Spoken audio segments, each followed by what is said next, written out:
तो साथियों नमस्कार, आप सभी का हार्दिक स्वागत अभिनंदन है। आप देख रहे हैं मेरा सोशल मीडिया का डिजिटल प्लेटफॉर्म और ये यूट्यूब प्लेटफॉर्म पे भी वीडियोस आपको देखने को मिल रही होगी। तो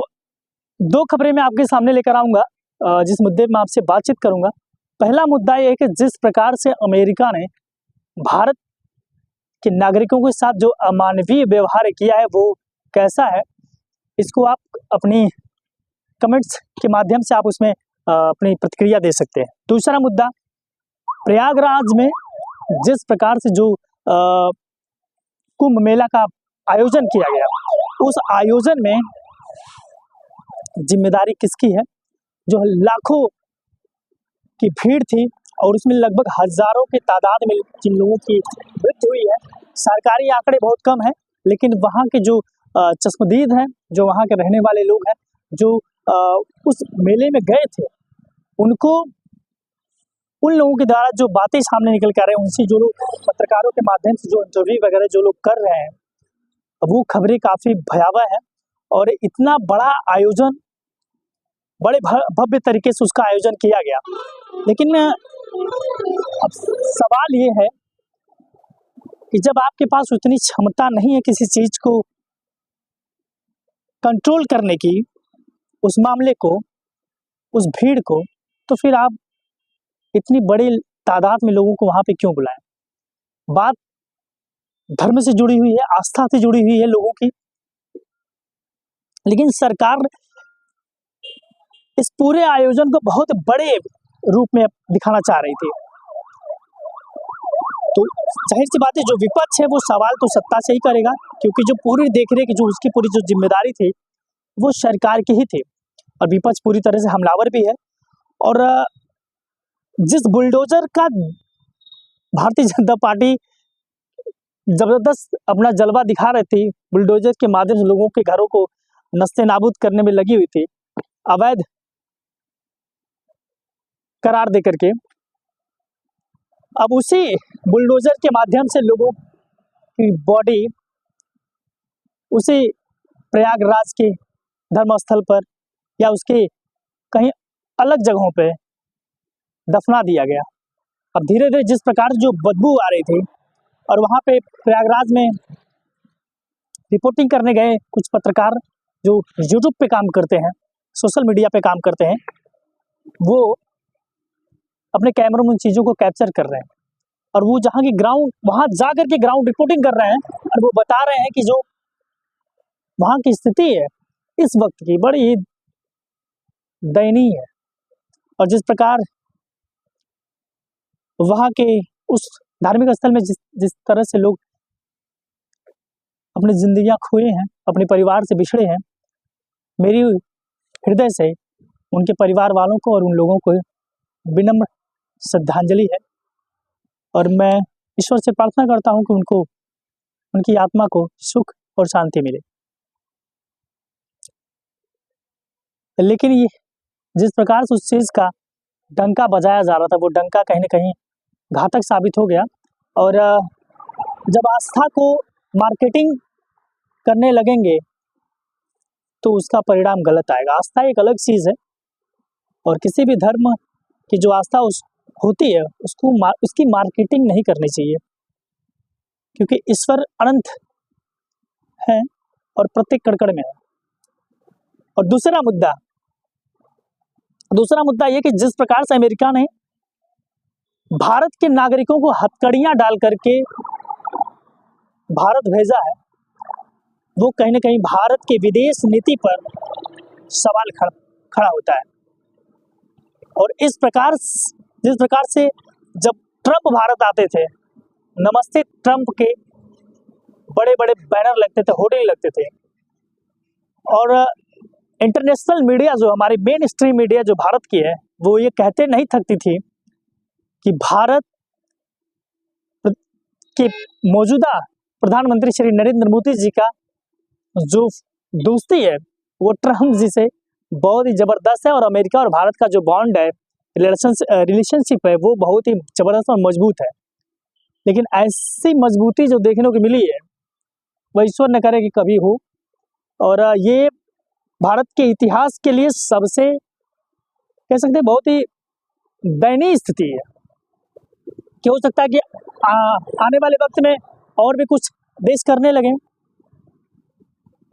और एक सबसे बड़ी चीज़ है, मैं जो पर्सनल ऑब्जर्व करता हूँ वो इस चीज़ आपको बताता हूँ कि जब हमारे देश में जब बजट कोई वित्त मंत्री होते हैं या विदेश मंत्री होते हैं, ठीक है, आप जो अंग्रेजी भाषा का जो इस्तेमाल होता है वो विदेशी जो औपचारिकताएं हैं उसको पूरी करने के लिए। लेकिन अगर आप अपने भारत के वित्तीय मंत्री हैं, विदेश मंत्री हैं, तो जो वहाँ की जो घटनाएं हैं उनको अगर आप हिंदी भाषा में उसका अनुवाद करके बताएं, क्योंकि भारत की आज भी लगभग 75% की जो जनता है, जो लोग हैं, वो हिंदी भाषा का इस्तेमाल करते हैं, उसको बड़ी भली भांति जानते और पहचानते हैं। 80% के लोग जो हैं वो फर्राटेदार इंग्लिश को जानते हैं और लगभग 25% के आसपास, और 75% के आसपास जो लोग हिंदी भाषा को जानते हैं, क्योंकि भारत में अलग अलग भाषाएं हैं। और जब बजट पेश होता है वो भी अंग्रेजी भाषा में होता है, और जिस प्रकार से हमारे विदेश मंत्री जी जो कह रहे थे, जो अपनी बातों को वहाँ पर रख ले, वो भी अंग्रेजी भाषा में। और जिस प्रकार से उनके दावे हैं कि ऐसा कुछ भी नहीं था, और वो दावे जो विजुअल जो मिल रहे हैं देखने को सोशल मीडिया के माध्यम से, अब सोचिए सोशल मीडिया कितना बड़ा हथियार है आज के वक्त में, जिसपे इसको भी सरकार अपने हाथ सरकार इस पे अपना आधिपत्य लाना चाहती है। लेकिन ये भी एक प्लेटफॉर्म है लोगों को अपनी बातें कहने का, और इसका भी अगर हनन अगर हो जाएगा तो समझ लीजिए कि आज़ादी का कोई मतलब नहीं है। और एक वक्त मैं भी सोचा, और सोचने के बाद ये ऐसा महसूस हुआ कि कहीं ना कहीं जो भारत की राजनीति है, विदेश नीति पे और कूटनीति पे काफ़ी कमज़ोर है, और महंगाई का जो स्तर है, जो लेवल है, वो काफ़ी भयावह है। बेरोजगारी का जो आलम है वो बढ़ती हुई एक जनसंख्या है, जनसंख्या के ऊपर भी लोगों को काम करना चाहिए, नियंत्रण करना भी है, और ये हमको और आपको भी समझना है। और साथ ही भारत सरकार को कम से कम जो खोखले दावे हैं उस पर थोड़ा काम करना चाहिए। अगर काम नहीं करेंगे तो जिस प्रकार से भारत की जो जनता है, जिस प्रकार से बेइज्जत होकर के आई है, हाथों में हथकड़ियाँ डाल करके जिन लोगों को भेजा गया वहां से, पर ठीक है यार, उसका वीजा ही तो एक्सपायर हुआ था। अगर वो गैर तरीके से गए हैं, गैर कानूनी तरीके से आपके कंट्री में अगर लोग गए हैं, तो कम से कम आप भारत सरकार से आप बात करके उनको, यह भारत सरकार की जिम्मेदारी थी कम से कम अपने नागरिकों को सम्मानपूर्वक ला लेती वहां से। और इस चीज को बड़े ही चतुराई से उसको दबाने की कोशिश की गई थी। लेकिन आज का वक्त इंटरनेट का दौर है, और इस इंटरनेट के माध्यम से सारी चीजें, जो खबरें हैं, वो प्रत्येक लोगों तक पहुंच चुके हैं, और विपक्ष भी जबरदस्त तरीके से हमलावर हो चुका है। और उत्तर प्रदेश में जो भारतीय जनता पार्टी की जो सरकार, आदरणीय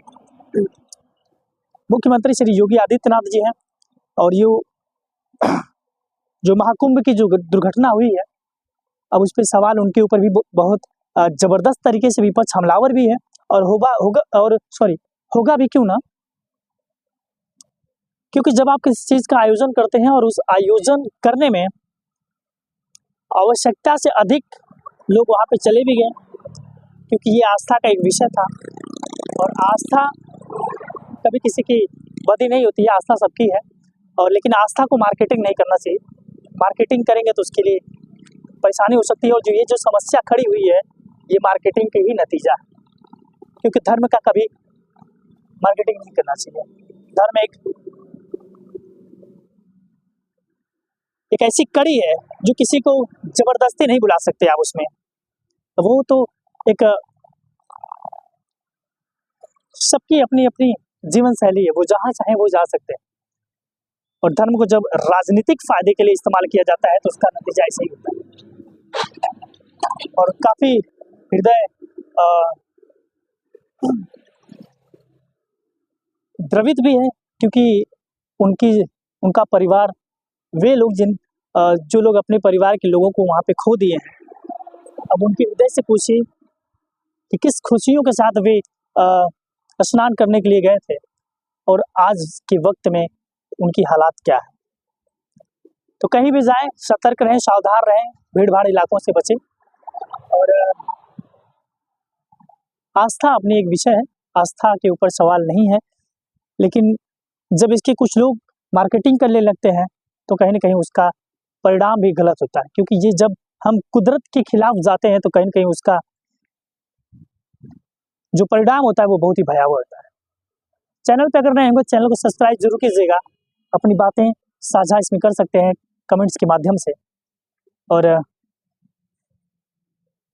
सावधान रहें, सतर्क रहिए। जय हिंद।